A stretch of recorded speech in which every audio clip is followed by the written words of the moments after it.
Dia seorang gadis pencuci baju. Tiap hari tidak selesai-selesainya mencuci baju. Dia sangat terampil. Setiap pakaian akan dicuci bersih dan rapi. Hari ini tokonya didatangi seorang wanita. Wanita ini sangat misterius. Dia berkata ingin menyuruhnya untuk mencucikan baju yang terkena coklat. Setelah berkata, ia memperlihatkan senyuman aneh. Dia sudah sering mencuci pakaian yang terkena coklat. Berarti seharusnya dia bisa dengan cepat mengatasinya. Malam itu, si gadis pun mulai mencuci bajunya. Tapi yang aneh adalah, coklat di baju ini, mau dibersihkan gimana pun tetap tidak bisa hilang. Setelah dicuci, bekas kotoran itu malah semakin meluas. Si gadis menelepon ke wanita tersebut. Ingin mengembalikan bajunya, tapi setelah telepon tetap tidak ada yang angkat. Si gadis pun hanya bisa mengesampingkan bajunya.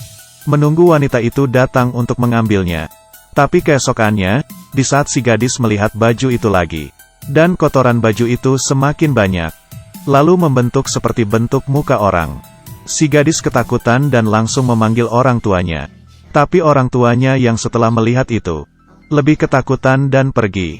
Sehari berlalu, si gadis pulang ke rumah, dan menemukan ayahnya tergeletak di lantai. Dia membuka baju ayahnya, dan melihat kotoran yang di baju pindah ke badan ayahnya. Si gadis ketakutan dan memanggil ibunya. Mereka mengantar ayahnya ke rumah sakit. Tidak lama kemudian ayahnya meninggal. Si gadis dan ibunya sangat sedih. Ia bertanya ke ibunya hari itu apa yang terjadi. Kenapa setelah ayahnya melihat kotoran di baju itu langsung berlari keluar. Ibunya pun mengatakan yang sebenarnya. Ternyata beberapa tahun yang lalu, teman ayahnya karena tidak sengaja membunuh orang. Badannya penuh dengan darah. Dan untuk menutupi hal yang dilakukan temannya, dia membantu temannya untuk mencuci bersih pakaian itu dari darah. Hingga polisi juga tidak menyadarinya. Pada akhirnya ayahnya berhasil menolong temannya dari kejadian itu. Tidak lama kemudian, pria tersebut meninggal tanpa sebab. Di saat dia meninggal di badannya juga ada kotoran seperti itu. Setelah menceritakan semuanya, ibunya pingsan. Kemudian, di badan ibunya juga muncul kotoran yang aneh. Semakin lama semakin banyak, pada akhirnya ibunya pun juga meninggal. Beberapa tahun kemudian, si gadis masih tetap mengoperasikan toko cuci bajunya. Tapi dia sama sekali tidak lupa dengan kejadian orang tuanya. Hari itu, dia bertemu dengan wanita misterius di tengah jalan. Wanita itu tersenyum kepadanya lalu pergi. Sang gadis pun langsung mengejarnya, dan datang ke sekitar rumah wanita tersebut. Dia baru menyadari, wanita itu sedang menumpahkan cairan obat berwarna merah ke dalam mangkuk. Setelah menumpahkannya, badan si gadis juga mulai ada kotoran berwarna merah. Polanya juga sama dengan baju yang dulu itu. Si gadis buru-buru masuk ke rumahnya untuk menghentikannya. Setelah masuk ke dalam kamar, ternyata korban yang tidak sengaja dibunuh itu adalah ayahnya si gadis. Dan mereka sekeluarga adalah yang membantu si pembunuh. Si gadis bertanya kenapa dia juga bersalah.